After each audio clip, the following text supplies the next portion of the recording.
Hello, everyone. My name is Emmanuel Ortega. I'm also known as Babelito or Dr. Babelito. I am one half of Latinos Who Lunch, but I'm also the co producer and writer of Unsettling Journeys, the YouTube channel that you're looking at right now. I am making this video as part of a special project that my friend Luis is putting together. He does this like precious little boxes called molcajitas, which is part of his molcajete dominguero. If you are not familiar with his stuff, make sure to follow him. He does like markets, like public markets, where there's all these independent Latinx vendors. They can show and that they can sell their stuff. So chances are that if you're watching this video is because you bought a molcajita, and as part of the molcajita, I provided, well, Unsettling Journeys in general provided a writing about Dia de los Muertos. But I wanted to do something a little bit more than that. So I wanted to break down some of the misconceptions, but also some of the history behind Dia de los Muertos, because it's a very popular tradition, but there's a lot of problems as to the way we celebrate it today. But there's also very interesting facts about the development of that. So why don't we start again? Remember to subscribe, like, comment. We're always looking to respond to comments from viewers so we can get into a healthy dialogue about some of those ideas. And also follows Latinos Who Lunch in all the platforms: Twitter, Instagram at Latinos Who Lunch. Anyway, let's start. Okay, so this is, in a way, this is the an iconic picture, because a lot of people now, when they think about Dia de los Muertos, they think about this. And yes, you guessed it. This is from Disney's Pixar's Coco. And this is a movie that has been very controversial for us in the podcast. And also, as you see, I have a whole entire, and I'm showing you part of it, but I have a whole entire PowerPoint about it, because our ideas of Dia de los Muertos come now to a certain degree from this movie. We celebrate this movie because it's one of the first times that Disney tries to get it right, where like the representation of Latinos is not necessarily something problematic as what we have seen from like early 20th century Disney movies, which are so problematic and so bad. Instead, we have about a movie about family, about culture. But the package that we know today is Dia de los Muertos, and the package that Disney has offered, and the package that Disney has co-opted, it's very problematic because it's very reductive, and it doesn't really gives us a whole entire perspective of the beauty that this celebration represents still for a lot of communities around Mexico. It is not the first time that we see that. Here's another clip. And there's elements about Dia de los Muertos that we're going to talk about that are present. Then when I start telling you, you're like, oh, okay, you're going to see what I'm talking about. But at the end of the day is world building. We cannot forget that. And the world that they build, it's based on fantasies about what Mexico represents. So what we're going to see is that, again, the world building of Coco, it's embedded to a history that is 3,000 years old, and it's something that we don't necessarily see reflected in the movie. It's also not the first time that we see Dia de los Muertos represented in the screen. This is a shot, a famous, iconic shot from a movie called Macario, which is a wonderful movie directed by Roberto Gabaldon from 1960. It is the first time that Mexico had a movie nominated for an Oscar. Not that that means anything. But it is a movie that it surrounds a character, it surrounds a story from a character that it's from a town that it's celebrating Dia de los Muertos, and this is supposed to be this sort of like the purgatory place that Macario ends up at. And no spoilers really, because it's so much more complicated than that. But we're not here to talk about Mexican cinema. What we are here to talk about is nostalgia. The nostalgia about these ideas of Dia de los Muertos that have been developed in Mexican cinema through tourism and other sources. We get them now as a package that you can buy in Walmart. We get it as a package that you can buy in Target through the movie Coco. It's so effective, the fantasies about Dia de los Muertos, that now the Mexican government promotes tourism through Dia de los Muertos. On the left, right here, we have a poster for the promotion of Michoacán. Oaxaca, Michoacán, Guerrero, Puebla, Central Mexican states are some of the most important states where this celebration still occur today.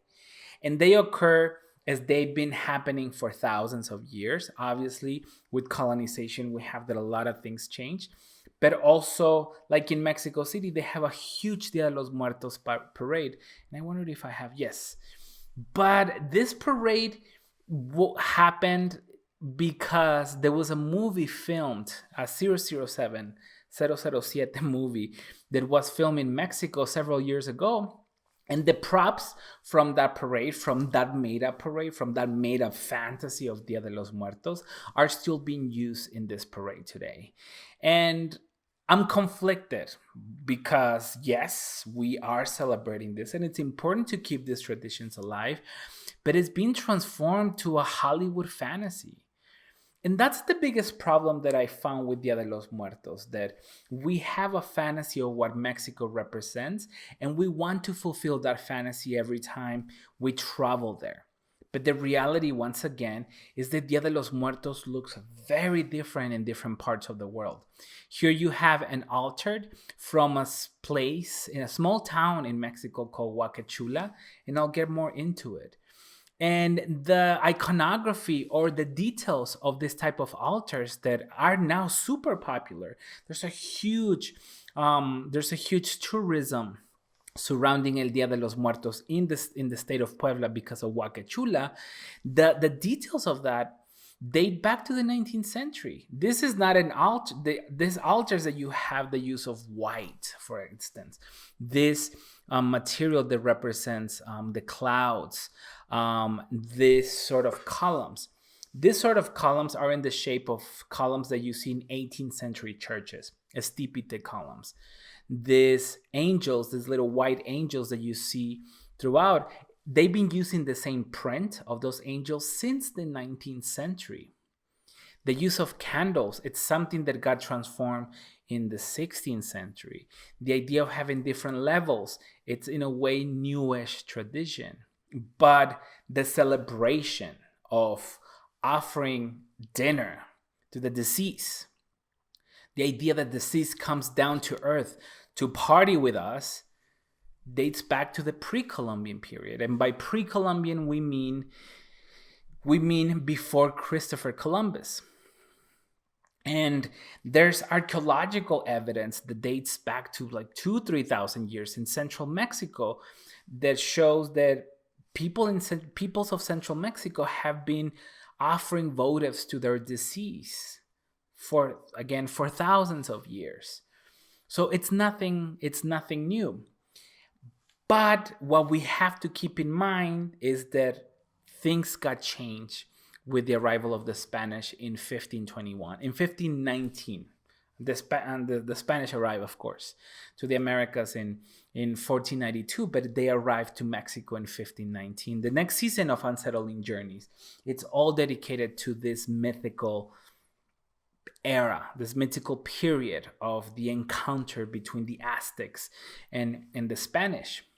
But prior for the Spanish to arrive, there was a different conception of what dying was. Because Today, when we think in Christian ways, dying means either going to heaven or going to hell. It's a very binary system. And that's something that I always tell my students.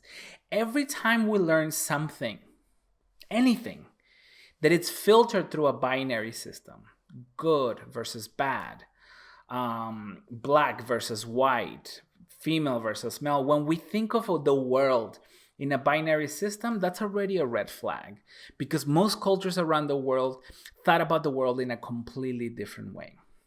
So for the Aztecs, for instance, for the peoples of Central Mexico, or the area that we know as Mesoamerica, it was that people didn't die to like rejoice in heaven or like pudrirse en el infierno, in hell. No. Instead, they went to rest. And we even use that phrase, rest in peace. El muerto se va a descansar. And for example, for the Mayans, they will go to this mythical place called Chivalba. For the Aztecs, or for the peoples of Central Mexico, they will go to Mictlan.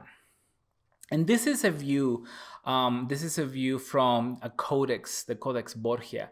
This shows you a little bit of this mythical place where people will go to. Also, when you died, you could, if you were a chosen one, you will go to a place in the sun, or the paradise of Tlaloc. And the idea of suffering in hell, for instance, it's also new. And we also have to put things in perspectives. El Día de los Muertos, the Christian tradition of Día de los Muertos, that used to be Mesoamerican in tradition, it's new. If you think about it, Christianity has been around in the Americas for only 5 centuries. Prior to the arrival of the Spanish, we had 30 centuries of these types of traditions. So this view of Día de los Muertos it's new. But we have to keep that in mind then. It wasn't about rejoicing in heaven or dying in hell. It's about places to rest, for the deceased to rest. And Dia de los Muertos, more than anything, was a celebration, a harvest celebration, para celebrar la cosecha, you know? It was supposed to be la gran fiesta de los muertos. That's what Dia de los Muertos supposed to represent. And it didn't necessarily happen on November 2nd. November 2nd, it's All Saints' Day. So that's another way where Catholicism took over the pre-Columbian traditions. So it was necessary to celebrate the disease tied to the idea of the harvest, because in a way we inherit the land, and we inherit cultivation from the deceased. The people that worked the land before are the people that gave us the land. But also the deceased, the bodies of the deceased are like fertilizers. So when you bury your loved ones, they're going to be fertilizers of the land. I don't know if you've seen sometimes in certain communities where before they take a drink of tequila or mezcal or pulque or whatever, they offer a little bit to the land, because the land is tied to the deceased. The land is tied to los antepasados.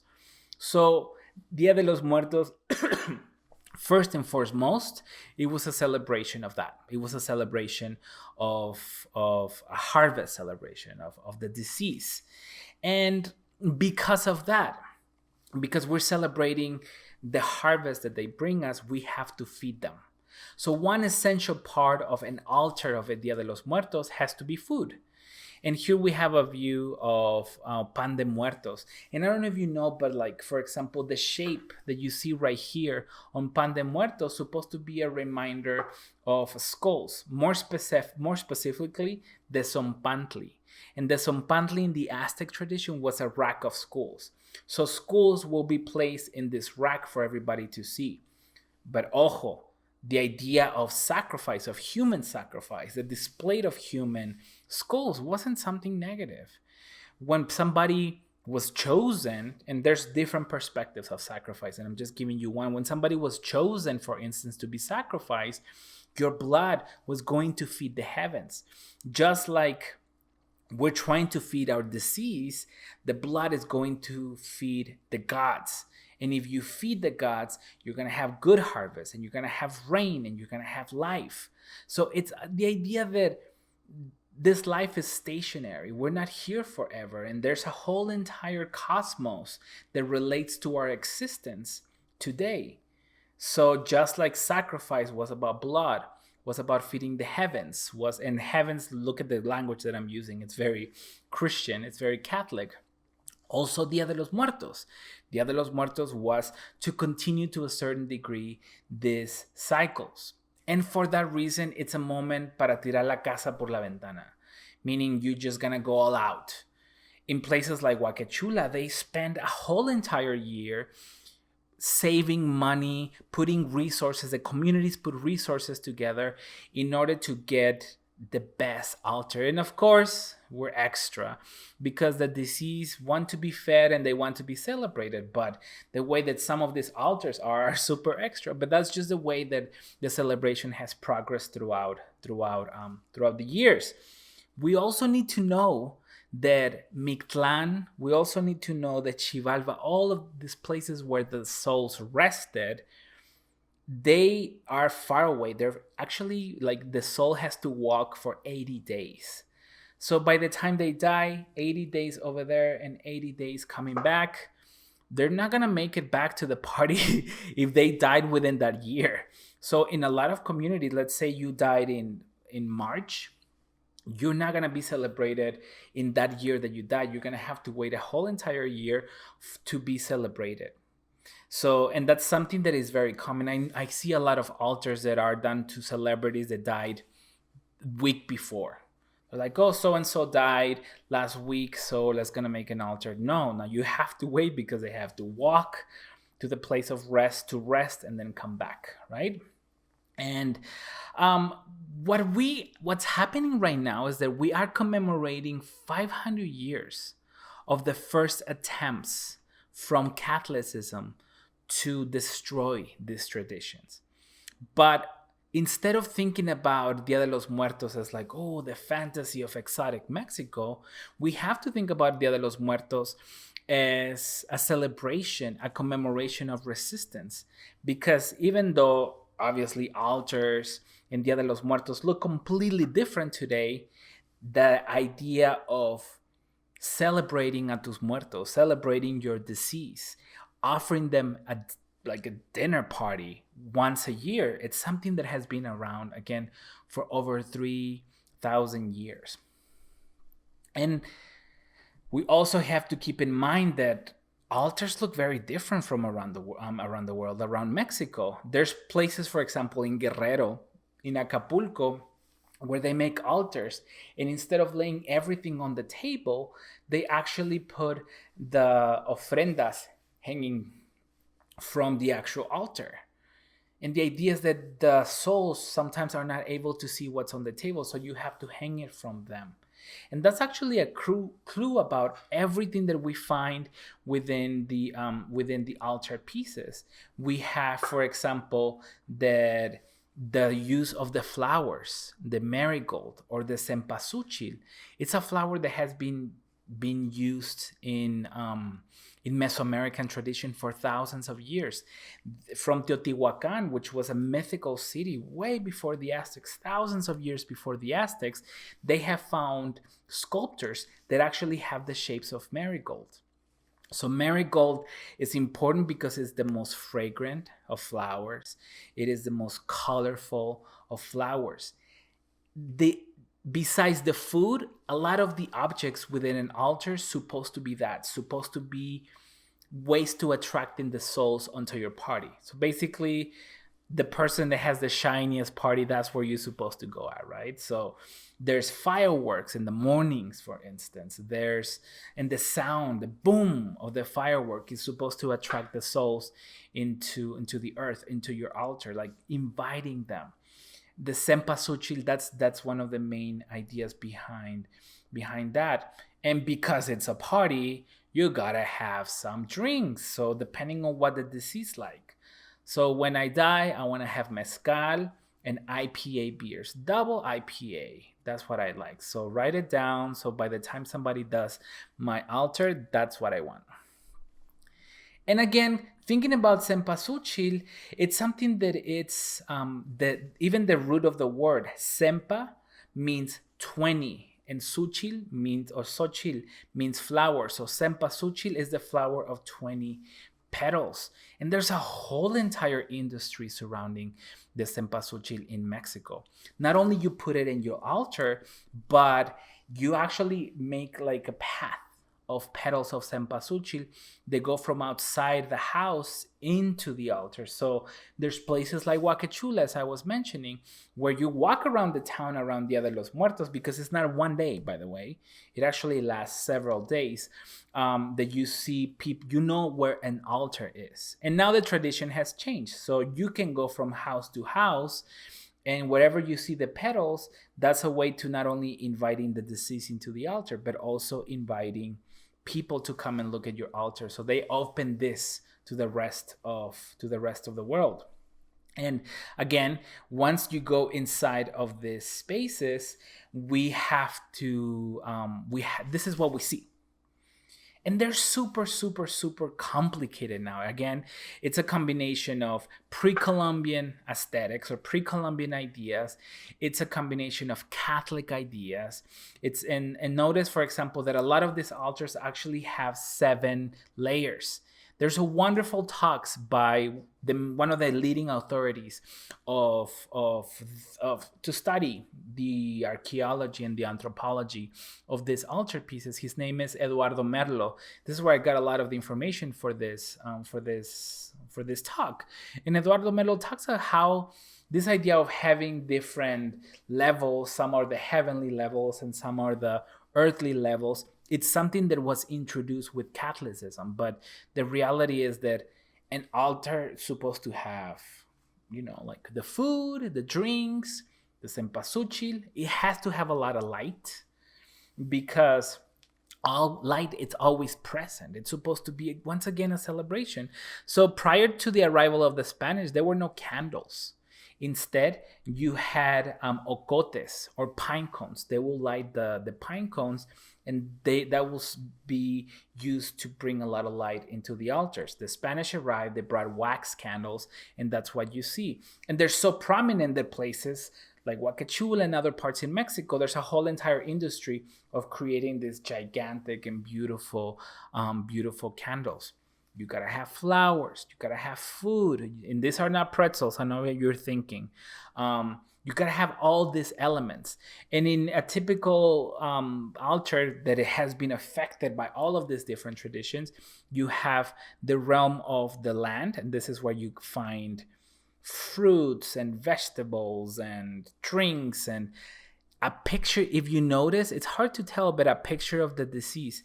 But the picture of the deceased lays like this, and then you have a mirror. And this signifies that the soul of the deceased is actually traveling into the next level. So you don't directly see the image of the deceased. Instead, you see the reflection of the deceased going into the next level. You know how you hear that, they put water for the purification in baptism, the same with salt.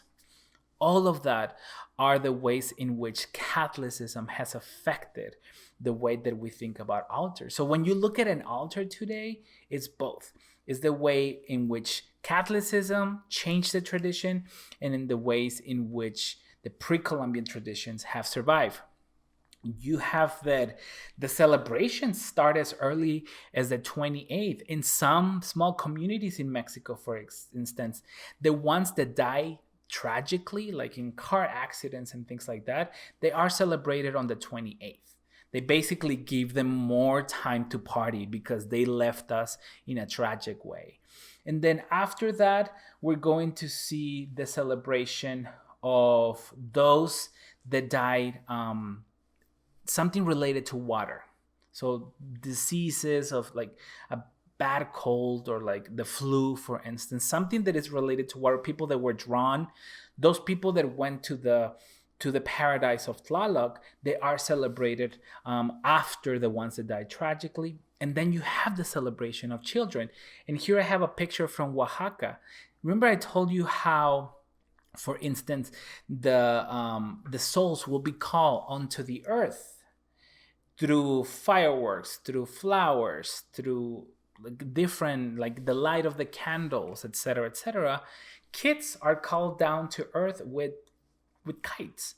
So I remember being in Huacachula during the celebration of Dia de Muertos, and they did this. They actually did it was around 2 or 3 p.m. and I could be wrong, but at the same time you saw like tons of kites and fireworks. So that was a way to invite the deceased children into the altars. And then after the celebration of children, the main celebration, or the biggest celebration, will be the ones of the adults. There will be again, the party is for on the last day of El Dia de los Muertos. But also we have to keep in mind there's so many different details to this tradition.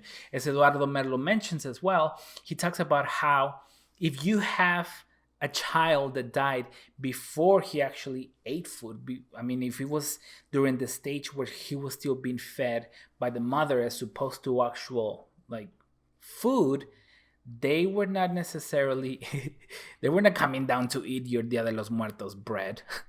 They were not going to come and eat mole, for instance, with you. They are not coming down because they were not, they don't know how to eat. Again, this celebration has all these times of specificities. And this idea of kites with colors to attract the children, it's something that you also see in places like in Guatemala. For instance, in Guatemala, the celebration of Day of the Dead is that you actually have these gigantic kites that are used, and they supposed to attract the souls onto the land. So what happened? What happened when we have the celebration of Dia de los Muertos in a pre-Columbian way, 19th century? Why do we celebrate this like Coco version of it? It's not just Coco. Coco took its inspiration from something else. It's actually because of printed culture, meaning the visual culture of Dia de los Muertos, the visual culture of having La Catrina, of having the human form, the human body, together with the dead skull. It's something that has been around in printed culture in Mexico throughout the 19th century. One of the first iterations of the calavera, the speaking calavera, actually came from newspapers. This is a view of a newspaper from 1847. And this is El Calavera, that's the name of the newspaper. But El Calavera was invented by the editors of this newspaper as an avatar to criticize the government. So El Calavera will make cartoons. El Calavera will make public criticisms against the government. And we're talking about the 19th century in Mexico, where you have the conservatives and then the liberals. They're going in and out of the government. I think I think it was something like in the second quarter of the 19th century. At some point, there was like 9 presidents in a week or something crazy like that. So it was a very tumultuous period. And in the tradition of French political satire, Mexico developed its own satire, but again, with this take on death. The idea of death became funny. So you see that over and over again throughout the 19th century. Here is a view of Manuel Manilla. In fact, Manuel Manilla, together with Jose Guadalupe Posada, was one of the first people to humanize dead as human. And we don't know a lot of information about Manuel Manilla. We know that he lived between 1830 and 1900s. But here we have a view of the Calavera Tapatia, which gives you a little bit of an idea of how the dead as human looked in printed tradition of the later part of the 19th century, because Jose Guadalupe Posada is working in the later part of the 19th century. But our views of how the Calavera looks like come from Jose Guadalupe Posada. But again, Jose Guadalupe Posada is part of this long printed and political satire tradition. And as part of that political satire, you will have things like this. So you have the caricature that always came with like a write-up. Now we know them as calaveras literarias, meaning that you will have, I don't know, a criticism of the government, and along with that, it will be a small poem about the president that they are criticizing. So there's some incredible calaveras literarias, and these 2-page booklets, if you want to call it like that, they are called pasquines, Pasquines.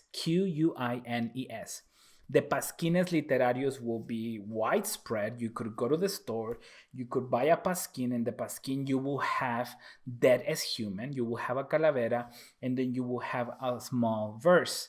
And there's different ways in which you can structure the verse, but they were very similar. They have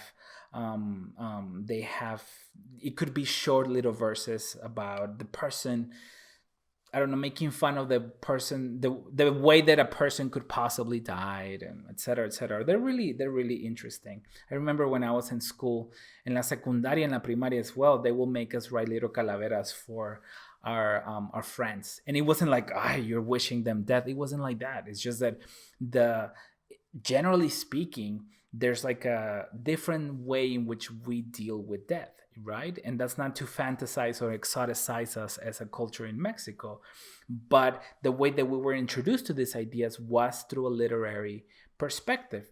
And then you have this. You have La Calavera, La Catrina, that is very famous. This is something that you see. This is an image that you see in tattoos. This is an image that you see in t-shirts. Now it's part of the Chicano identity, or the Mexicans in the United States identity.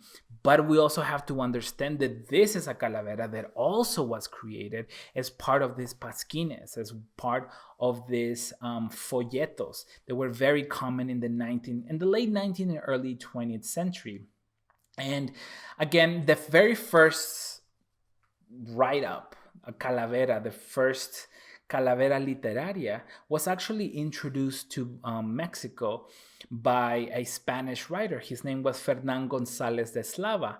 Not that he invented it, but he is bringing this sort of like criticisms, and he's adapting to this culture of understanding death in different ways. And then he created the calaveras literarias. And again, that dates back to 1575. So Dia de los Muertos is pre-Columbian, Dia de los Muertos is colonial, Dia de los Muertos is some of the first literary traditions of Mexico as a newly independent nation. So when we think about that, when we think of Dia de los Muertos, we have to think of all of that. We cannot just isolate it as this cocoa, colorful, exotic thing that we hope to live when we go to Mexico. It's a combination of so many different customs that have been brewing in Mexico, not for 500 years, but for over 3,000 years. Again, there's archaeological evidence about some of these ideas that have been around for thousands of years. And I wrote, this is again another little Jose Guadalupe Posada calavera. And the calaveras, and as part of this criticism of the governments, become very popular after the revolution between 1910 and 1921. So by the time we get 1910 to 21, the country is divided. You have people in the north, people in the south. So in a way, El Día de los Muertos is one of those celebrations that are going to try to unite Mexico with one single tradition. So just like a lot of indigenous-based popular traditions in different areas around Mexico were co-opted by the government to create this idea, this myth of Mexicanidad, so was Dia de los Muertos. So after independence, that's when you see the huge popularity of Dia de los Muertos. And of course, once you have the intervention of Hollywood, now it's out of control. And I took the liberty to write escribirte una calaverita a ti, Luis. I know you're watching. And it's silly, but it's just to give you an idea of how they sound. La huesuda hoy está de fiesta, ya que bailarín hoy recibirá la coma Luis y su conciencia a Mictlán de tacones llegarán. Because she loves to dance, and she's a really good dancer. But anyway, again, we have pre-Columbian traditions, literary traditions, and we have the idea of popular art. I hate this term because it gives us an idea that there's high art and there's popular art. But that's what we see in Coco. We see the celebration of alebrijes. And alebrijes is a type of art that is produced in Oaxaca. Here's a picture I took several years ago. And they're this like almost mythical creatures, hybrid creatures. But the tradition of alebrijes, which is it's to carved this hybrid creatures and then painted with all kinds of different colors that is very common in small communities in Mexico. It's something that really was brought together in the early 20th century. In fact, intellectuals in Mexico City after the revolution, after they're trying to find the ways in which Mexico has to come together, finding a unifying voice, visual elements, they took on popular art. So Mexican government for the first time celebrated popular forms of art throughout Mexico to celebrate that Mexicans were this mestizo nation where you have indigenous traditions like Dia de los Muertos, and then you had European traditions like, I don't know, like muralismo or something like that, even though muralismo has been around in Mesoamerica for a long, long time. So people like Dr. Atl, people like even Diego Rivera, for instance, and other artists of the time, Roberto Montenegro, I think it was, I might be wrong with his name, but there were several artists that will put together exhibitions on popular art. And throughout the exhibition, you will get this sense that this is not Otomi or Nahuatl or Tarahumara or this or that, like small different indigenous communities that are different, that have different languages and different epistemologies, different ways of seeing the world. Instead, they will curate these exhibitions to say, this is Mexico. And that's what they started exporting throughout the world. And that's what we get with Coco. Almost like 100 years later, the approach to popular art from Coco comes from the same ideas that were co-opted to mestizo artists. There are co-opted indigenous traditions into something that is going to be labeled under the same category, Mexican. So that's what I meant when I said the myth of Mexicanidad. That's what I mean when I say these are things that are made up. One of the reasons why I fight and why I have a whole entire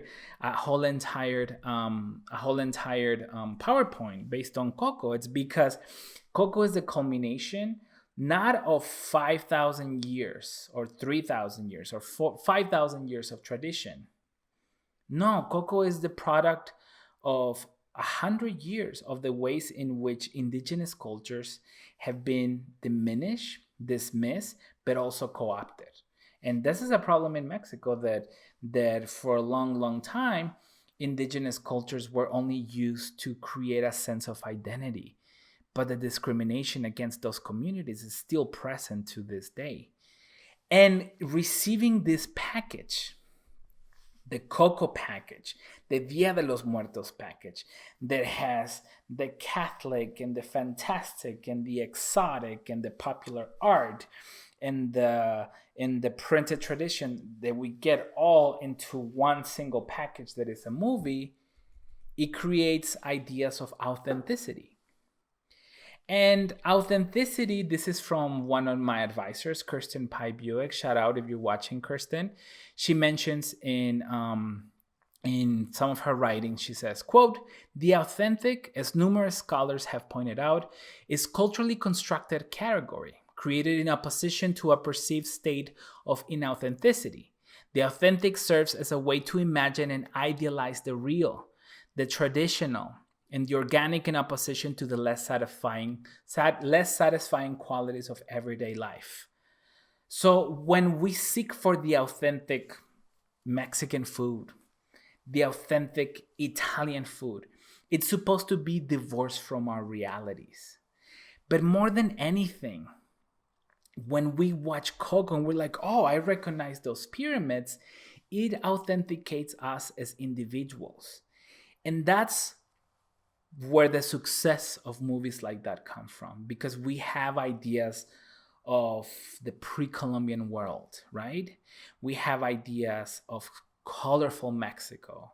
So when we see it in a package, we're going to again create this sense that this idealize becomes the real. And my imagination, my idea of the authentic is going to be, for lack of a better word, authenticated. So the authentic pretends to relate facts. However, it is just oratory rather than descriptive. It seeks to persuade. It does not describe anything quote unquote real. And as Richard Handler says, authenticity is a cultural construct closely tied to Western notions of the individual. So if I have these fantasies of Mexico based on Coco, and then I go there and then I cannot drink the water, or I see, I don't know, I see lower classes in the streets, I see poverty in the streets, I will be like, where's my Coco fantasy? So I will not be, I will, if you see the realities of something that happens in every single country that do not match the fantasies that were given to me by Hollywood or by different iterations of Dia de los Muertos, what you're gonna be is you're gonna end up creating stereotypes. What you do when you don't get when you are not authenticated, you create negative reactions, and that becomes very dangerous. That's when I said Coco is such a dangerous movie. People are like, what? So I think that's what happens with the ways in which, to a certain degree, we celebrate Dia de los Muertos. I'm not saying that we shouldn't celebrate it. I'm not saying that it's something bad. I'm saying that before we paint our faces as a skull, we have to understand that the packages of Dia de los Muertos that we have come to receive to this day have been made up by a lot of big institutions, by what we call the hegemonic institutions. And they create packages of authenticity to make us individually feel right. But at the end of the day, the indigenous traditions get suppressed. A lot of the complicated history of the colonial period gets suppressed, and the literary history of Mexico in the 19th century also gets put on the side. And instead, we get a sentimental package. Oh, by the way, the image that I saw before, it's a view of a restaurant I think in Disneyland or Disney World, that they do the same thing that Coco does. They bring Teotihuacano things, they bring Mayan things, they bring Aztec things, they bring Olmec things, and they put it all. They're like, this is Mexico. This is the package. This is what you're supposed to celebrate. This is the fantasy. This is what you should spend your money on. And that's the problem that I get with movies like that. And this is the problem I get with the ways in which we celebrate Dia de los Muertos, that erases all of this. It erases the history of popular art. It erases the literary history. It erases the pre-Columbian traditions that are still alive. It erases the oppression of the colonial period. And at the end, and erases the pre-Columbian traditions. And at the end, we cannot recognize this as something that is part of that celebration. Instead, we are left with this, which is gross, by the way. But anyway, I think this is a good point to stop. I hope you like this small lecture. I feel like I just scratched the surface on the realities and ideas behind Dia de los Muertos and the ways in which they are affected by Hollywood. Thank you very much for supporting Molcajete Dominguero. Thank you very much for supporting Unsettling Journeys. And thank you very much for supporting Latinos who launch, those who listen to the podcast. If you have any questions, you can send us emails through asklwlpod.com. You can send emails to unsettlingjourneys@gmail.com. And you can comment below. You can like or unlike, whatever you want to do. As long as you're part of the dialogue, we will be more than happy. And you have any questions about this or any of our lectures, make sure to start a conversation with us. Thank you so much, and have a wonderful celebration of Dia de Muertos. Bye-bye.